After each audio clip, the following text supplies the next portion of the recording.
Think different. It's a simple idea. Ask people to think different and see if they do. Well, of course it's not that simple. The Think Different lesson was taught to 8 second-grade classes before the summer holidays began. First, the students read a simple summary of university research about the effects of Apple advertising. Then they watched the longer version of this next video clip. Very famous study done by colleagues at Duke University. It flashed either the Apple logo or the IBM logo to 2 randomized groups of participants.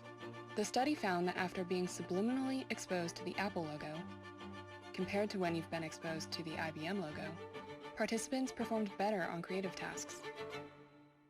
And the argument is that Apple has been telling you this story over and over again, that Apple is the brand for hip, cool, fun, creative people. The Apple Think Different campaign started in 1997. At that time, Apple was nearly bankrupt. The new advertising company they hired said, "Don't do this. Instead, do this. Don't talk about the computers. Don't even mention an Apple product." Wait. What? I don't understand. If a company wants to sell computers, then they should show computers, right? Why would I want to buy a computer from this advertising? That's not logical or rational.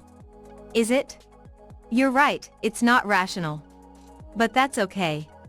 Because, you see, humans aren't always rational. Especially with money.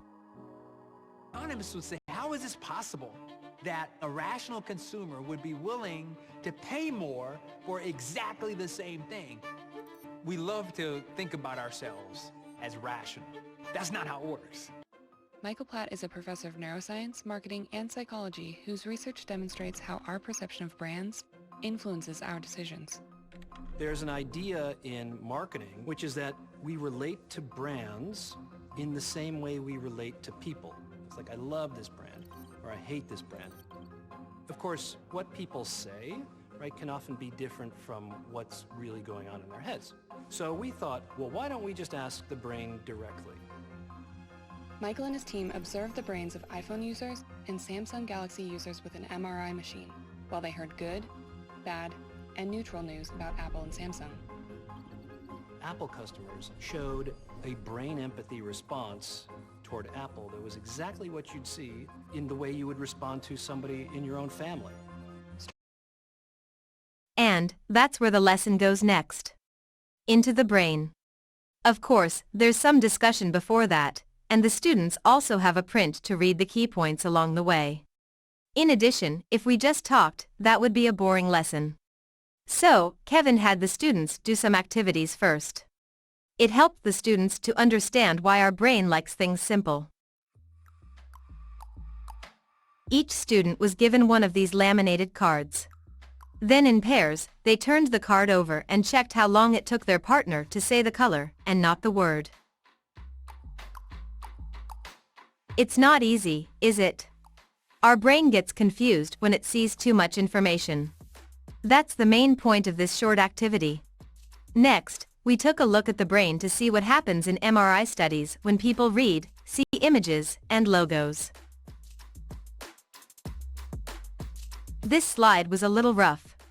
But basically, colors and pictures are understood by the right side of our brain. However, language and words are understood by the left side of our brain. So, when we see a word, the left side of our brain tries to read it. At the same time, the right side of our brain understands the color and tries to say it. This is called the left-right brain conflict. The scientific name for this is the Stroop effect.